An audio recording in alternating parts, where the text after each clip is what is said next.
Hello everybody and welcome back to Up the Guts. We're continuing our season previews and we are at the back end now. We're up to the St Kilda Football Club. I know I mentioned there would be a guest for this show, but just coming to the end, or coming up close to the AFL season, it was just too tight to try and arrange something. But we do have something in the works with this content creator and YouTuber to do some content in the future. Get him on the podcast for a chat and do some videos for you guys. So look out for that.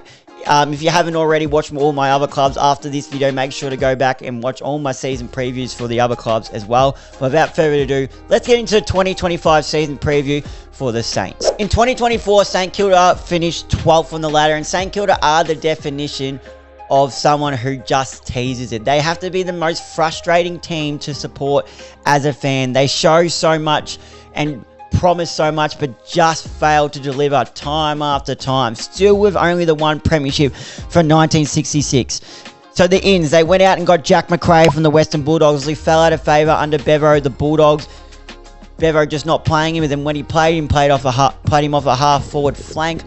So it was Saints found that opportunity and said, we'll go and grab another quality midfielder who knows how to get the ball, and they got their man. They also went and got delisted Jack Carroll, who was delisted from Carlton, and by all the words, Carlton did like him, but he just couldn't find enough consistent footy at AFL level. So they had to let him go, but Saints were quick to get on that one. Toby Travaglia was picked up with pick 8. Lots of raps about him, as about Alex Taru with pick 10. James Barrett with pick 32. Sound like Richie Beno, chew for chew. But pick 32. Hugh Boxall with pick 45. Alex Dodson with pick 53. And Patrick Sade with pick 60. Now, there are a few outs and some key outs as well. Josh Battle being the first one as a free agent, finds his way over to Hawthorn. And Josh Battle is was a key player for the Saints down in that back line. Obviously starting his career as a forward. Excuse me. Reinvented himself as a intercepting defender, playing that second to third tall, and really helped the likes of Tim Membry. Callum Wilkie down there, going and taking that defender and allowing. They both played similar roles, really. Undersized, but knew how to intercept and use the ball well. Now, speaking of the man I just mentioned, Tim Membry is another one who was delisted by the Saints. Interestingly enough, getting to the back end of his career, but Collingwood were quick to swoop and grab him as their key forward stock is something that they have been lacking for a while now. And I wonder, Saints fans, let me know, with now the Max King injury not being confirmed, like how long, what it is, they say it's not too bad, but in particular the history of Max King and his body lately. Were you surprised and disappointed by the delisting of Tim Membry? Because it's definitely an interesting one, because we know Max King's body just hasn't been able to hold up the last few years. Tom Campbell was a free agent and found himself over to Melbourne. Brad Crouch, the midfielder they got from Adelaide, retired. Riley Bonner was an interesting one, delisted. I thought he played decently. Only thing I can think of is they didn't like the way he used the ball off the half-back line, but got plenty of the ball and got the meters gained for them. So I'm assuming it's just the way he used the footy. Matthew Allison was delisted, as was Jack Hayes, Ollie Houghton. Ben Patton was delisted, but with his body letting him down. Sydney quick to pounce on him and got him in the rookie draft as a lockdown offender. Seb Ross was delisted. Had a good career for the Saints, couple of BNFs in there. And James Van Ness was also delisted. Now let's have a look at their list. Key defenders, they got Isaac Keogh, Dougal Howard, Zane Cordy, Alex Taru, James Barrett, and of course, Callum Wilkie. Now, it's an interesting one because Callum Wilkie, you don't want Callum Wilkie taking the number one forward, because you want to free him up to intercept. So it's going to be interesting. Is someone like an Isaac Keogh going to come on and take maybe a second tall or something like that? Because Dougal Howard, looking at it now, it's going to have to be Dougal Howard and Zane Cordy taking the 1 and 2, because you don't really, in an ideal world, you don't want Callum Wilkie taking the 1 and 2 forwards. You want him to be able to play as a third tall defender and really control it like a quarterback, that back half. Defenders, Nasai Wanganeen-Milera, absolute star. Liam Stocker, Jimmy Webster, Ari Showmakers with a booming left boot. Geez, does he have a big kick on him. Jack Sinclair, the general down there, and Mr. Fix-It for Ross Lyon when he needs something, when he needs a bit of spark in that midfield, he just ejects Jack Sinclair. We'll talk a bit about that soon. Angus McLennan, Liam O'Connell, and Eamon Armstrong round out the defenders. Now, midfielders, Marcus Windhager has shown some signs. I'm interested to see how he goes this season because he looked like he was starting to build a little bit more better form into it. He's obviously a bull who goes in there and can run with the opposition's best players. So that's always a good tactic to have. Zach Jones goes around again. Toby DeFragula, obviously picked 8 in this year's draft. Brad Hill will run all day off that wing, mixing between wing and half forward. And Jack Steele, obviously skipper. Hunter Clark, Ryan Burns, Jack Carroll. Paddy Dow looked good in the second half of the year when he came in. Played some good games, I thought. Darcy Wilson looks like he's going to be an absolute star. Runs all day, uses the ball beautifully, and he hits the scoreboard. He's one for the future for St Kilda Football Club. I think they've got a player there. Angus Hasty, we saw a little bit of. Matthias Phillip, who's another one whose ceiling is so high. It's just a matter of when he's going to reach it. Mason Wood reinvented himself the last few years as a wingman, and he's such one of the more critical players for this St Kilda lineup. The way he can roll back and help the defence intercepting, but he also pushes hard forward and hits the scoreboard regularly. Patrick Say, who they picked up with pick 60. Hugo Garcia, we saw a few times. He looked all right. Hugh Boxall, who they picked up with pick 45, and Max Hall. Now let's have a look at the ruckman. They got obviously Rowan Marshall, quality ruckman, who's also shown he's good pushing forward, but gets plenty of the ball. Almost plays as another midfielder as well, which is always good to have a ruckman like that. It's the ruckman that still gets plenty of the ball is a new age ruckman now. It's more than just tapping it down to your midfield. You got to be able to win the tap, but also play as another midfielder, be that mobile player. Alex Dodson, Harry Boyd, and Max Heath, who they do like as well. Key forwards. This is why I mentioned Tim Membry question. Max King, body hasn't been able to hold up. Cooper Sharman has potential, but he's just not consistent enough. Same with Anthony Caminiti. Has played some outstanding games. Takes a really good mark, but he goes missing too much. That's where a Tim Membry would really help, but he's not there now.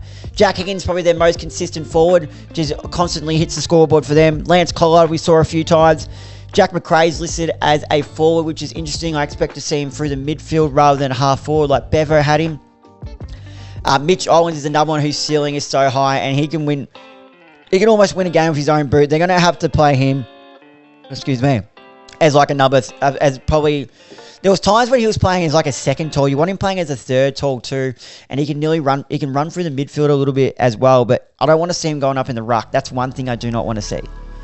Dan Butler and Liam Henry is also listed as a forward, obviously more of a winger, but Ross did show he liked using Liam Henry out of the square to use his pace and athleticism, so that's one to look out for as well. Prediction, I predict the St Kilda Football Club to stay where they were in 2024 around that 12th position. I just don't, looking at this list, then obviously losing Battle and Membry, Brad Crouch retiring, I just don't see him improving. Or if they do, it's not going to be a significant amount. I put it this way, I don't see him making the 8. Look out for, I mentioned earlier, but I'm big on Nasiah Wanganeen-Milera. Now, this might be a cop-out because in 2024, he averaged 25.8 disposals across his 21 matches. But why I say look out for, I think Nasiah Wanganeen-Milera is ready to put himself in the top echelon of players in the competition. He'll be in the All-Australian squad and he'll push All-Australian selection. And I reckon he's... Let's put it this way, I'll call it now. Nasiah Wanganeen-Milera will be a 2025 All-Australian. That is my big call for the St Kilda. I think he's ready to become the best halfback in the comp. But not only the best halfback in the comp, I think he's ready to, like they did with Sinclair, why doesn't Ross chuck him in the midfield every now and then? He's got all the speed, he's got the athleticism, he uses the ball well. He's someone you always want the ball in the hands of because you know he's going to make the best decision every time. So let's trust him a bit more. He's already got starting to get the keys down there in the back. Let's inject him into the midfield sometimes when you need a bigger spark. So it's just something to look out for, but I definitely do see Nasiah Wanganeen-Milera being an All-Australian off that half-back line in 2025. Let me know about that, because that is a big call. His best game was against Richmond, where he had 27 disposals, got 82% efficiency, 11 marks, 5 intercepts, and 518 metres gained. Now needs to lift someone who has all they really like down there, but his body, he just can't seem to get his body right. It's Hunter Clark. Now, Hunter Clark, they love down in St Kilda, but he just can't get his body right. He needs to be playing a bit more consistent footy. He's a hard in it, and he has a bit of class on the outside for that midfield. But in 2024, he only played the 10 matches, averaging 19.5 disposals. He needs to be playing, this 2025 Hunter Clark needs to be playing 20 plus matches. That is the floor, the absolute bottom floor that of matches Hunter Clark needs to play. Obviously, touch wood, he doesn't get a significant season-ending injury. But other than that, he needs to get his body right and play 20-plus matches, because he has the talent, and St Kilda are crying out for him to get his body right and play consistent footy. His best game was in round 24 v Carlton, where he had 23 disposals and 5 clearances. There you have it, guys. There is my 2025 season preview for the St Kilda Football Club. Quick wrap-up. I have got them to predicted not to move and finish around that 12th mark. I don't see them breaking into the top 8. Look out for, I've got Asai Wanganeen-Milera, and here's my early prediction to be a 2025 All-Australian player, and that will be his debut. And I believe this is his 4th season. He's only young, so that is my prediction there. And needs to live, I've got Hunter Clark. He just needs to be the absolute minimum amount of games he needs to be playing this year is 20 matches. Well, thank you guys for watching. If you have enjoyed this video, make sure to leave a like and comment on this video. If you're watching on YouTube, click that subscribe button and turn on the notification bell.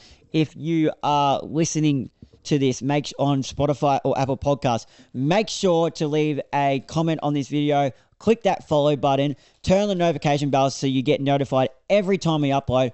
But most importantly, I can't stress this enough, if you are enjoying this series and enjoy this show as well, make sure to leave a 5-star rating. That is what helps Up the Guts get out there and push the numbers out. More numbers out, the more content I'm going to keep flowing for you. There's going to be plenty of content flowing out during this footy season, not just around footy, but I'm going to get guests that link into sport, but also life as well, to just have genuine chats, just to mix it up a bit. But thank you guys for watching, and until next time, I'll see you guys then.